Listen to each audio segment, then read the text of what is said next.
come to the podium. It's not necessary. It's up to you. However, your microphones are live and are recording, so you don't have to come forward unless perhaps you have a presentation or a visual you wish to share with the public. Okay, having said that, as customary in beginning our meetings, we begin with a prayer and the pledge. And tonight, Supervisor Clark will lead us. Thank you. Thank you, Mr. Chairman. I was prepared to do a prayer this evening about diversity, but I'm going to have to hold that one for some other time after this morning's events. Almighty God, whose great power and external wisdom embrace the universe, watch over all policemen and law enforcement officers. Protect them from the harm in their performance of the duty to stop crime, robberies, riots, and violence. We pray. Help them keep our streets and homes safe day and night. We recommend them to your loving care because their duty is dangerous. Grant them your unending strength and courage in their daily assignments. Dear God, protect these brave men and women. Grant them your almighty protection. Unite them safely with their families after duty has ended. Amen. And now the pledge. I pledge allegiance to the flag of the United States of America and to the republic for which it stands, one nation, under God, indivisible, with liberty and justice for all. We're going to divert a little bit here, and Supervisor Clark kind of segued. Unfortunately, we had a tragic incident in our community, our county community today, and law enforcement was there and helped mitigate the situation. And rather than me try to improvise, our sheriff is in attendance, and I'd ask him to come forward and just briefly outline and share with us what happened. Sheriff, would you please come forward?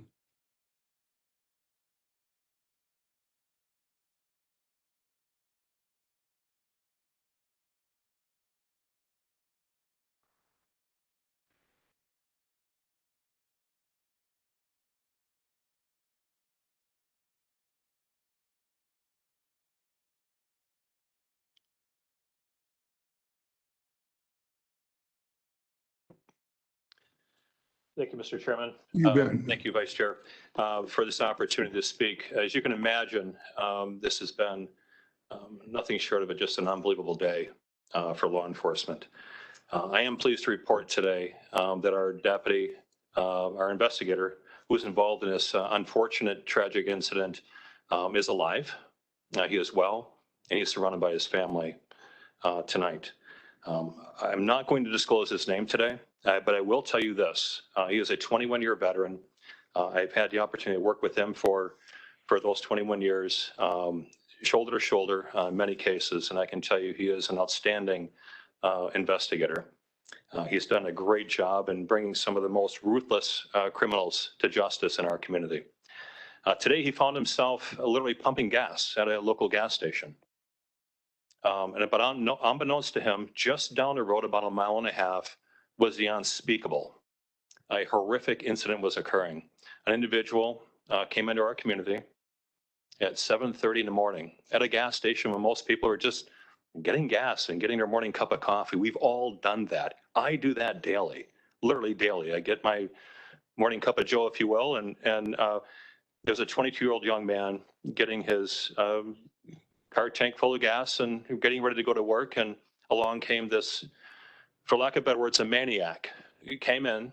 I watched that video, and I can tell you that in my 27 years of service to this community, I've never seen, I spent a decade in investigations, and I've seen some very horrific things. Folks, I've never seen anything like this in my life.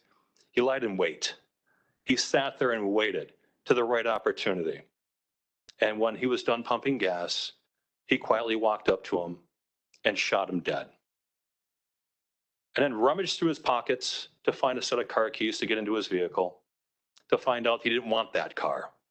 He got out of that vehicle and found another random person driving through the gas station, which, by the way, could have been any one of us. And he shot at that person. That person got out of there as fast as they could.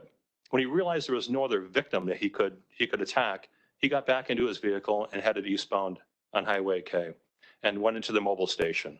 What he didn't know is that our investigator was beginning his shift, loading up. He's an undercover officer with my office. He has a very special assignment. He's very talented, very skilled at what he does. And he's filling up his squad car, getting his morning cup of coffee, I imagine, and doing what he wanted to do. And along came this individual. This individual, it's clear to me after watching the video, had no idea who he is about to encounter. And we're splitting seconds here. He came out, gun drawn, and approached the investigator and started to shoot at him.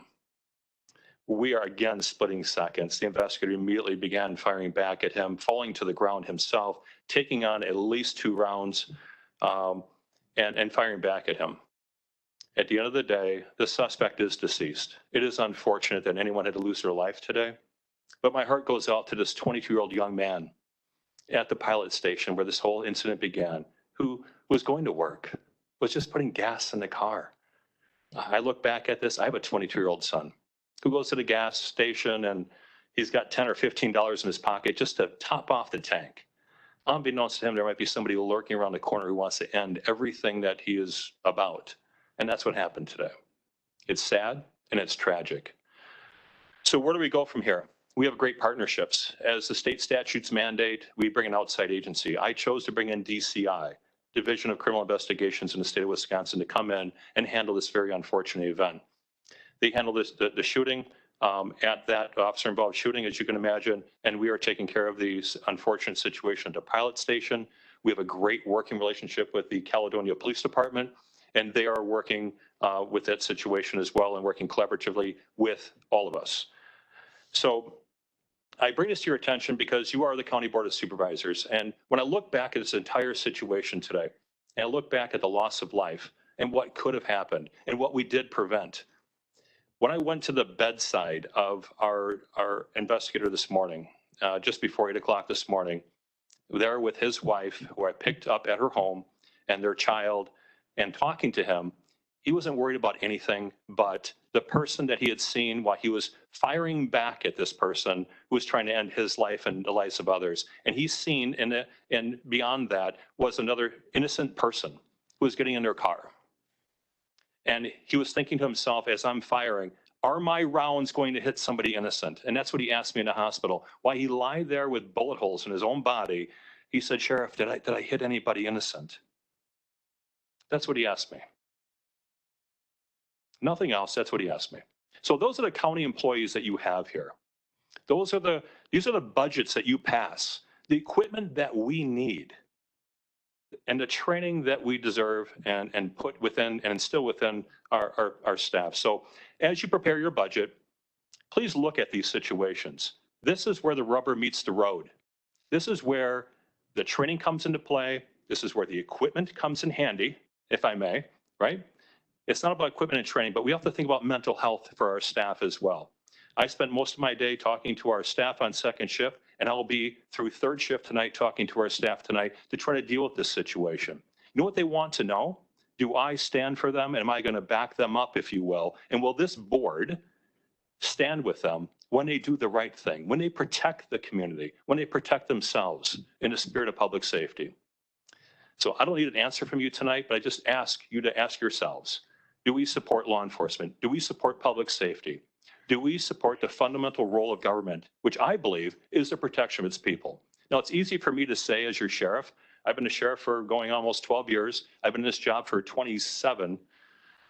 My hair probably shows that with the gray hair, but at the end of the day, I love this job and I have a great staff. And everyone in this room should be proud of the staff that we have.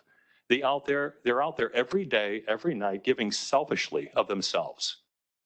They put their lives on the line.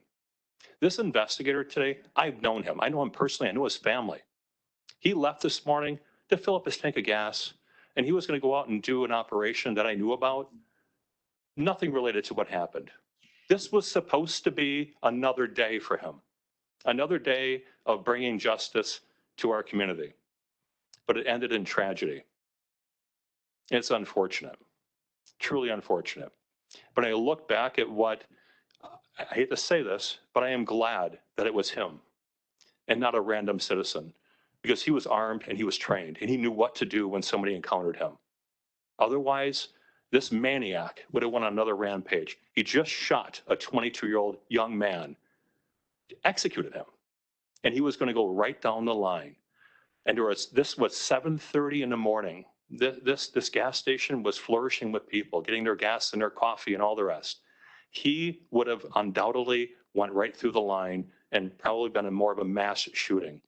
But our investigator was able to stop that in its tracks. Yes, he suffered injuries. Yes, he put his life on the line. But that is what we do. And I don't want you to lose sight of that. So today I just make a plea, not only for law enforcement and public safety in general, but you have other items on your agenda as well that pertain to what we do in law enforcement. It would be corrections or deputies. And I just ask that you give that some consideration when we start looking at some of these budgets and some of this equipment. Now, I know there are some people in this room that don't support law enforcement. I know there are some people that vocally said that there should be citizens making traffic stops. I've heard this. I think it's ridiculous. I think it's insane. Look at what happened today. You want a citizen making a traffic stop on this young man? He just executed a 22-year-old for no reason. There was a family preparing a funeral tonight for that reason. But we should have a citizen making a traffic stop. That is insane and idiotic, if anything else. I would just suggest that we just reel things in as a community. We're not Minneapolis. We're not California. We're not New York. We are Racine, Wisconsin. We're different.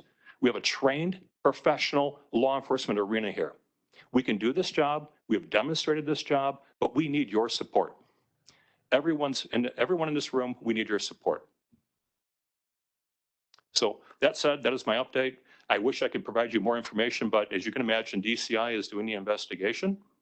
And I think out of respect for that investigation and out of respect for the victims in this matter, I'll leave it at that.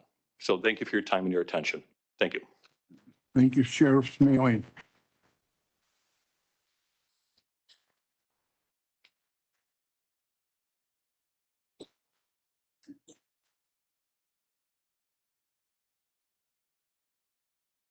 Okay, we'll continue. Thanks again, Sheriff. I know you had a very, very busy day. We appreciate you taking some time to share that with us. Number 4, individuals wishing to provide public comment in writing in lieu of attending the meeting must submit their emails prior to 12 p.m. today. I'll ask Court Christensen if we did receive any. We did not receive any emails today. For You know tonight's what? We meeting. didn't do roll call either. Would you please note that for us? Yes, we have all supervisors here with the exception of Maldonado, Kapralian, Nielsen, Wish, and Pringle, who are all excused. Okay, thank you. Agenda item 5, discussion regarding expiration of March 26, 2020 Administrative Code. I'll call on our Corporation Counsel, Michael Lansdorf, please. Thank you, Mr. Chairman, and good evening. By way of background, the March 26, 2020 administrative order was the mechanism by which county boards, committees, and commissions were permitted to conduct meetings virtually and consider any member who participates virtually to be considered present as if the member were physically present. That administrative order has been extended as part of our emergency COVID resolution multiple times. It remains in effect until 8:00 a.m. tomorrow morning, and then will lapse. And so with its expiration, in the event any supervisor or participating member is unable for whatever reason to attend a meeting in person, spoken with the county board chair, and the expectation is that that individual, as had been the past practice, would notify the presiding member of their inability to attend. That person would then be noted as excused. In other words, to be considered present for and to participate and vote in any meeting in accordance with county ordinance and applicable rules, that individual must be present in person. Happy to address any questions either now, or if anybody thinks of questions after the fact, you can always reach out to me. Thank you. Any questions? I assume that it applies to committee meetings also. That is correct. The administrative order covered all board proceedings as well as commissions and committees. Any questions for Corp Counsel? Supervisor Spencer. Just that this can change if the variance or I mean, Absolutely, Supervisor. So the emergency resolution was extended multiple times, obviously. Ultimately, the decision was made that it was no longer necessary, given some of the other funding mechanisms that are now firmly in place. The primary reason that it was continued was to position the county well to recover grant funding from state and federal governments and to recoup those expenses, but also to continue that virtual option. Ultimately, the determination was made that it was no longer needed, but certainly could be revisited as the situation warrants. so many boards and committees continue with a hybrid model where people can still attend. Was there any defect in attending virtually? Supervisor, I can't speak to that. It's just in the absence of that continuing resolution, it basically reverts to what the prior interpretation had been, which is that a board member must be, or a member of the body must be present to participate and vote in that meeting. That person could certainly continue to participate virtually, but they would not be considered present for purposes of discussion and ultimately voting. Anyone else? I have a little asterisk. It's been decided for the time being that the configuration of the seating in the chambers is going to remain socially distanced indefinitely. So we're not going to return to the prior seating arrangements at any near future date. So we'll revisit that, I guess, to Supervisor Spencer's point. Yeah, it'll constantly be revisited given what's going on in the world. Okay, so we'll go on to agenda item 6. Reading of the minutes of the previous meeting, which is automatically waived unless requested by a majority of the members present. And we'll go to 7, resolutions and ordinances referred to committees. There are none. Number 8, introduction of resolutions and ordinances for first reading and referral. Resolution number 2021-26 by Economic Development and Land Use Planning Committee recommending adoption of the Comprehensive Economic Development Strategy for Southeastern Wisconsin 2021 to 2025. Resolution number 2021-27 by Finance and Human Resources Committee authorizing the acceptance of $29,811 from the Wisconsin Department of Transportation, authorizing the transfer of funds with the Fleet 2021 budget, and authorizing the capital purchase of a trailered crash attenuator. Resolution number 2021-28 by Finance and Human Resources Committee authorizing seasonal pay wage increases effective July 17th of 2021. Resolution number 2021-29, emergency by Finance and Human Resources Committee authorizing essential worker pay increases.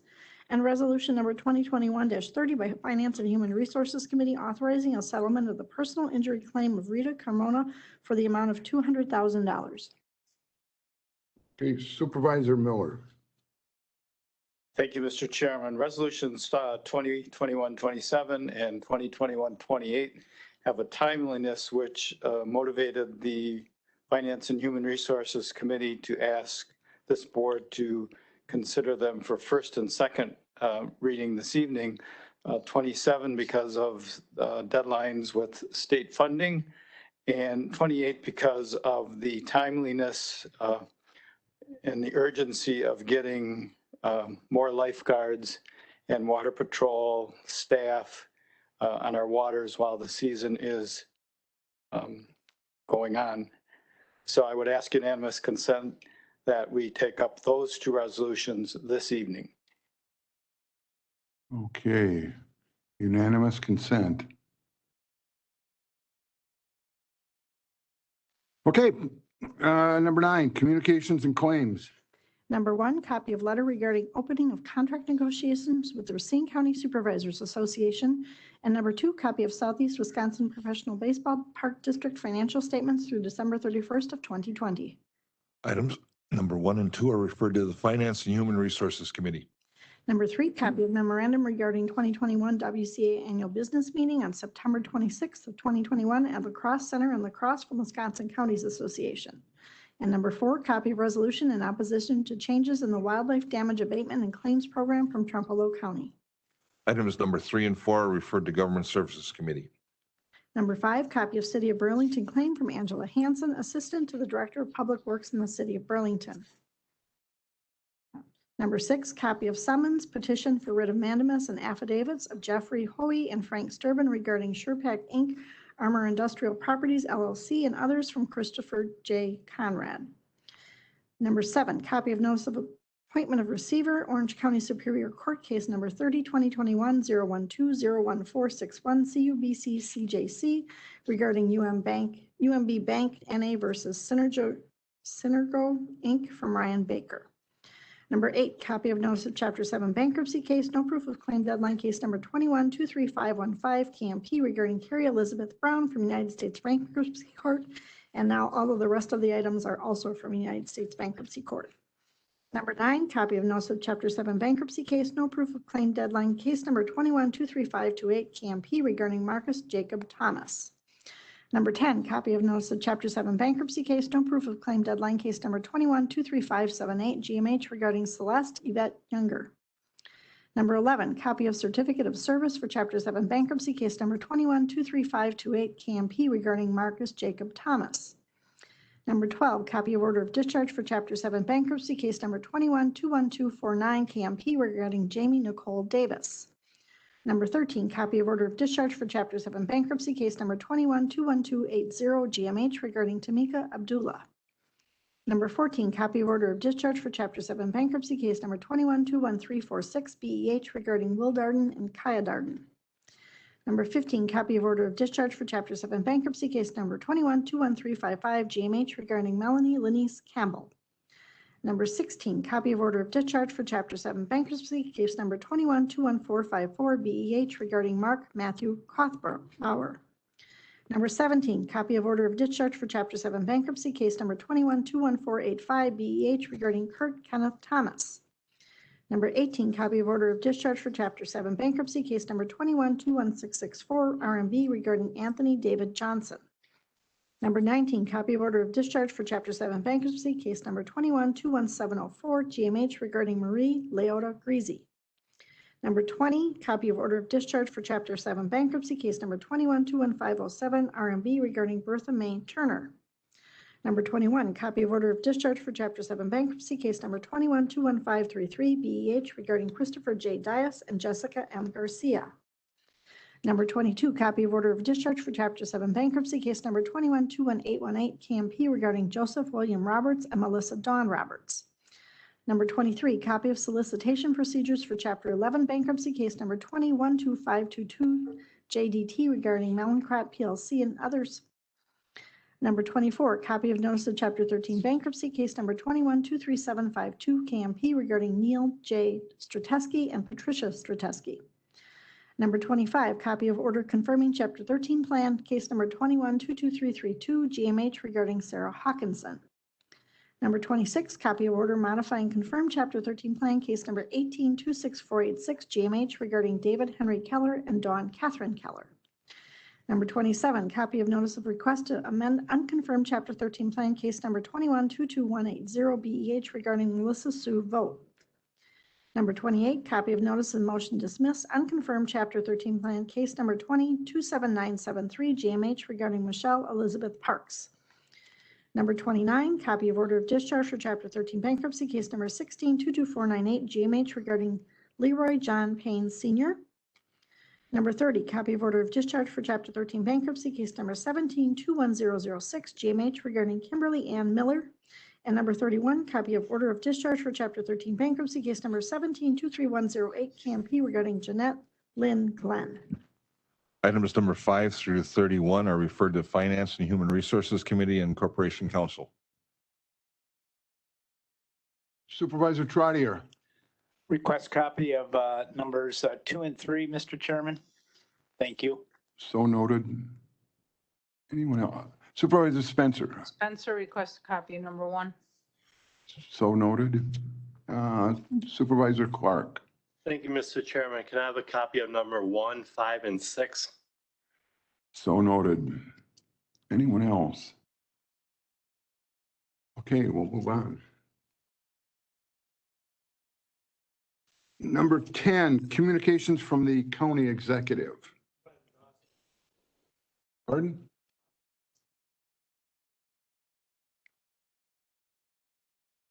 Supervisor Dawson asked for a copy of number 5, correct? Okay, that's so noted. Okay. Thank you. Next, we have report number 2021-11 by County Executive making a reappointment to the Racine Public Library Board of Trustees. This was referred to the Government Services Committee. Supervisor Meyer, please. Thank you, Mr. Chairman. If there's no objection, we would ask that we lay over report 2021-11 due to the fact that our Government Services Committee has not met yet to approve this approval. Thank you. Okay, thank you.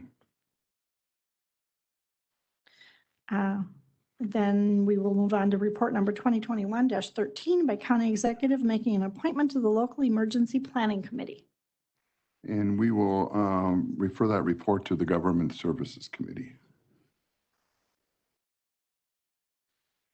Okay, 11, standing committee reports containing recommendations on items referred. We have no reports. 12, second reading of resolutions and ordinances. Under majority vote, we have resolution number 2021-24 by Public Works, Parks and Facilities Committee authorizing the conveyance of county-owned land by permanent easement to Wisconsin Electric Power Company doing business as We Energies to install electric facilities in Old Settlers Park. Move to adopt. It's been moved and seconded. I'll call on Supervisor Grove. Thank you, Mr. Chairman. Purpose of this easement is for We Energies to install, operate, maintain, repair, and replace, and any other equipment that would be needed to facilitate this project in Old Settlers Park and Union Grove. Okay. Any other comments? It's a majority vote. I'm going to call the question. Voice majority vote. All in favor, say aye. Aye. Oppose? Motion carries. Next on tonight's agenda, under 2/3 majority vote, we have resolution number 2021-25 by Finance and Human Resources Committee authorizing a 3-year contract with the University of Wisconsin-Madison to provide Racine County research services for the period of September 1st of 2019 through August 31st of 2022. Move for adoption, Mr. Chairman. You bet. And first and seconded, I'll call on Supervisor Miller. Thank you, Mr. Chairman. This is an opportunity to use the resources of the University of Wisconsin for some research and best practices. And with your permission, Mr. Chairman, I would like Travis Richardson to speak to this a little bit, give you some more background. You bet. Travis? Thank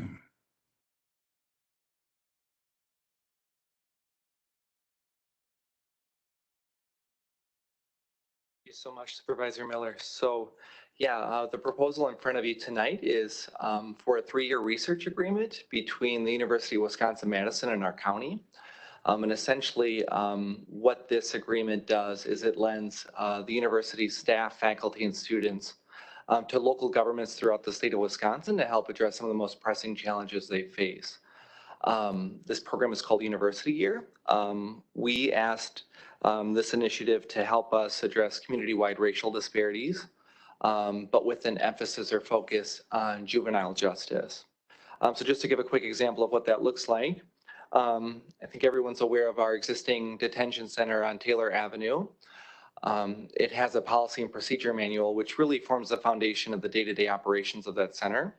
The first project we're asking them to do is to look at that policy and procedure manual, identify areas that they can look at national best practices and make recommendations. So that could be positive social emotional development. That was one of the key areas we gave them, as well as very importantly, ensuring our kids don't end up in the adult correction system. We're looking in total to have 5 to 7 projects over the next few years, all of which will be funded by existing youth AIDS dollars, hence the juvenile justice focus within that racial disparities broader umbrella that University Year will be addressing. And I just want to really quickly, just having attended the Health and Human Development, Finance and Human Resources Committee, thank those members so much for your active engagement and investment in the success of these projects. And just quick special shout outs for Supervisors Dembski, Miller, and Shakur. I'm excited to share we're already working on a project that's going to strengthen the bonds between kids and their families, equip families with the resources and tools they need to handle things in the home and ensure that, again, keep kids out of the adult correction system. Thank you. Thank you. Also, you can say that for me too when we actually do it, but I appreciate the vote of confidence for sure. Another project that we asked that was a recommendation from those committees was to connect the university students with our youth in governance. So we're also working on a project. It will be a fantastic way for the youth in governance kids to, students, I don't want to be disrespectful here, to not only make meaningful contributions to the county, but hopefully gain exposure to fields of interest, majors, and help make that transition a little smoother to college. And yeah, I'm really excited for these projects. And I'll wrap up by saying to Supervisor, doing a lot of shout outs. To Supervisor Trottier, he brought up an excellent point about providing ongoing reports. So my appreciation for you, Supervisor Shakur, but again, waiting for that applause when we provide those report outs to the county board later in the year. We will absolutely make sure to do that. So I'll stop there for questions. Thank you. Questions for Travis? I have an ask. How about this? It'll probably be in your reports, but every time you start a project, would you make us aware of it? Yes, sir. Is that fair? Yes, sir. We can do that. Oh, I'll try to let nothing slip through the cracks. But... okay. Thank you. Anyone else? Supervisor Shakur. Thank you, Mr. Chairman. Thank you, Travis, for all the efforts and the initiative here to get this done. I think this is a major project for Racine County, and it's going to help us out in the long run. I want to thank Supervisor Trottier and Mr. Chairman. I don't have to ask any questions or say anything. They covered them both. So I thank you very much. And thank you, Mr. Chairman and Mr. Trottier. Anyone else? Okay, thank you, Travis. Thank you. We have a motion and a second. If there isn't any other discussion, I'll call for the question. This is a 2/3 majority vote. All in favor say aye as the clerk calls the roll. Supervisor Dembski. Supervisor Smetana. Supervisor Spencer. Supervisor Shakur. Supervisor Clark. Supervisor Hopkins. Supervisor Cruz. Supervisor Miller. Supervisor Trottier. Supervisor Kramer. Yes. Supervisor Ekman. Supervisor Meyer. Supervisor Grove. Yes. Chairman Ronels. Yes. Supervisor Hintz. Yes. Supervisor Dawson. All have voted. That is 16 ayes, 0 nays. Okay, the motion carries. Next, we have the items requested for first and second reading this evening. That would be resolution number 2021-27 by Finance and Human Resources Committee authorizing the acceptance of $29,811 from the Wisconsin Department of Transportation, authorizing the transfer of funds within the Fleet 2021 budget, and authorizing the capital purchase of a trailered crash attenuator. And resolution number 2021-28 by Finance and Human Resources Committee authorizing seasonal pay wage increases effective July 17th of 2021. And these are both 2/3 majority. Second. It's been moved and seconded. Supervisor Miller. Thank you, Mr. Chairman. As I mentioned before, we are in 27, we are facing some Wisconsin deadlines and we don't want to lose out on this money. But this is a safety device, and I guess I would ask Director of Development Services to explain just briefly what this device does, and then I'll talk about 28.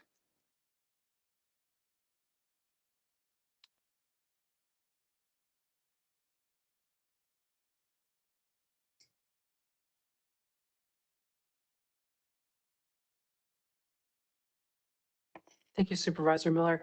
A trailer crash attenuator is basically a lattice type of structure that absorbs the shock of a crash, especially when trucks are like up on I-94 and they're mostly used in work zones where we have a series of trucks lined up and equipment lined up. And so the point is that if somebody swerves into the work zone or leaves the road and goes into the work zone, and their vehicle impacts the attenuator, it crunches in, and the theory and the way it works and the physics behind it is that it doesn't necessarily damage our other vehicles, and it doesn't damage our employees or injure them or kill them. So it's a great safety device, and we were made aware of this opportunity from WISDOT this spring. And then they let us know about a week before the end of their fiscal year that we needed to adopt the money or we might lose it. So anyway, I appreciate you taking first and second reading on this tonight, because we need any safety devices we can get when we're working up on the freeway and out on Highway 36, where they'll primarily be used on state highways, I guess. Are there any questions about this? Thank you. Okay. Stand by. So on 28, there's been quite a bit of news about the difficulty in procuring lifeguards. So this gives our seasonal staff, which includes lifeguards, a boost. Also seasonal staff that work with the sheriff's office on the water patrol. And how many locations do we have for lifeguards? Just Browns Lake? Yeah, okay, thank you. Supervisor Spencer. I have a question about how many employees we're talking about seasonal pay wage increase.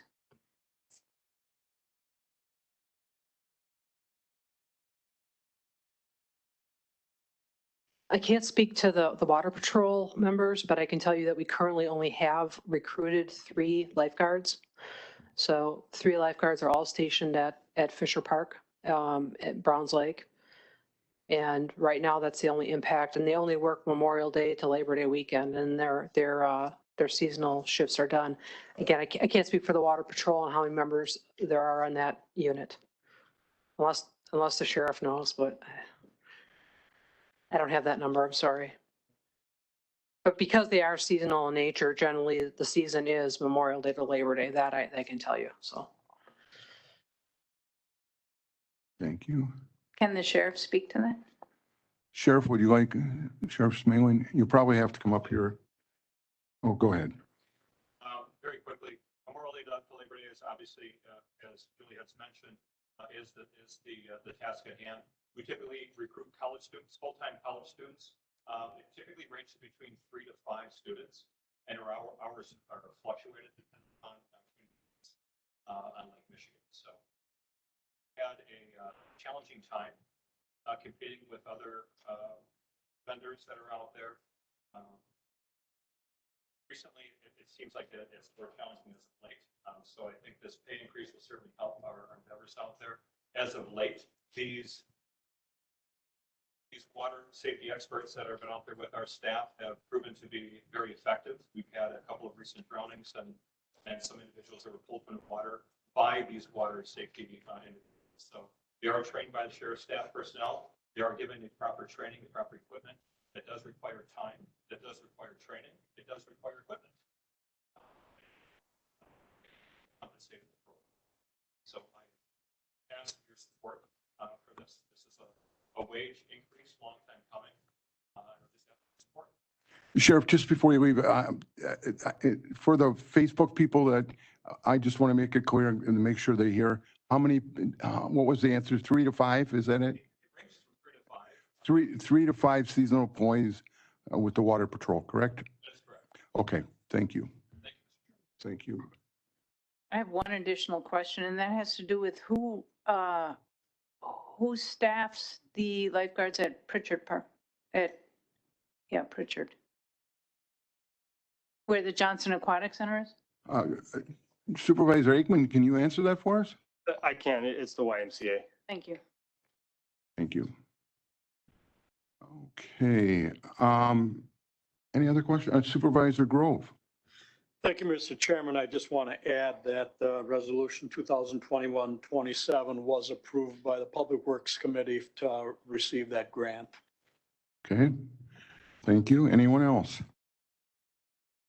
Anyone else? These, just to be clear, we're going to do both at the same vote. Okay.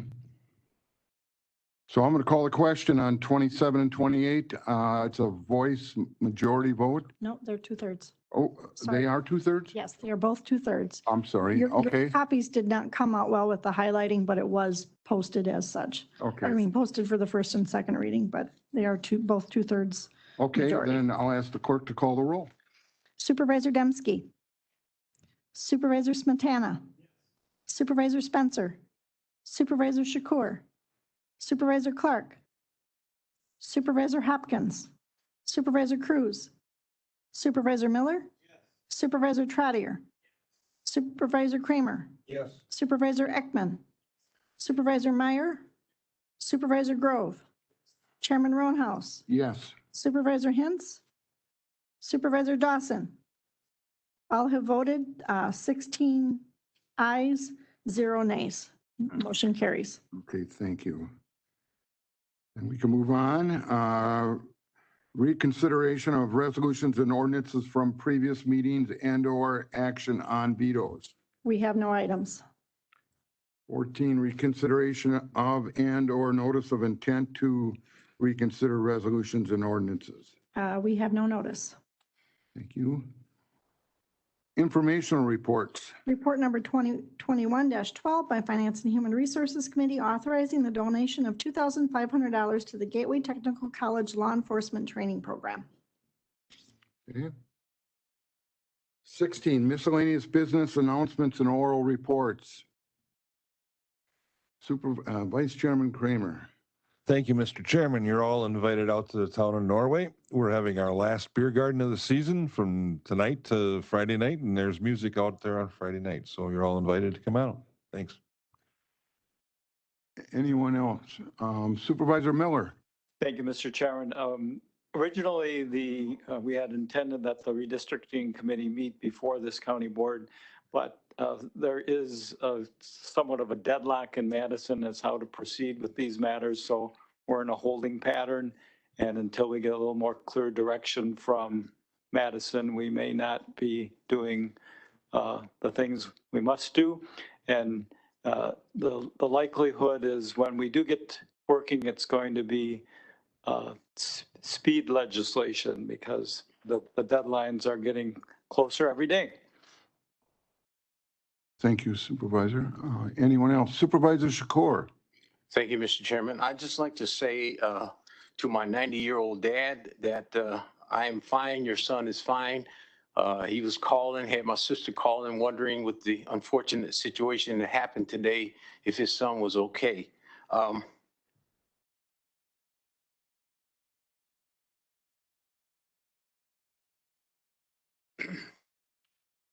I just want to say blessings and prayers to all that was innocent in this unfortunate situation that happened in Racine County.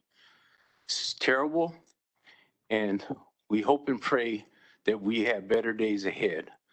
I have no doubt about it with this wonderful county board and our excellent law enforcement with our sheriff's department and all those that keep us safe, that we will get past this, but it's unfortunate.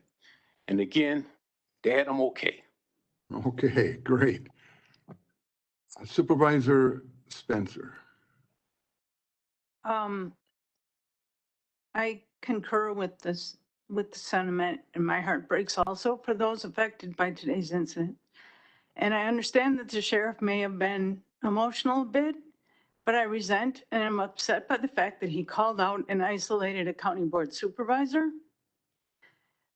This meeting in person kind of does grant the opportunity for eye rolls and such in our county board situation. And I think that we should encourage individual ideas instead of smashing them down the way that was done. So I understand what happened, but I'm upset by the way it happened. Okay, thanks for your comments. I don't think that falls under miscellaneous business announcements and oral reports, but you can't unring a bell, so we'll go forward. I have one yet. I have a public, maybe it's a little levity, maybe it might work. It's a public service announcement. Apparently my Racine County email was hacked today, whereas I allegedly was asking for financial assistance. Given that, my future address is going to be Honolulu, Hawaii, because everybody answered. But and seriously, why I'm bringing it up is I got to thank the supervisors. Many of you either called me or text me or emailed me and alerted me to that fact. And I did react and called the IT department and they said, just ignore it. So that was their instructions. Several supervisors offered me their credit card, so I thank them. But anyways, my heartfelt thanks is that I was kind of blown over with gratitude that so many people were concerned that I was being hacked. So thank you all. And I'm not moving to Hawaii. Julie, please.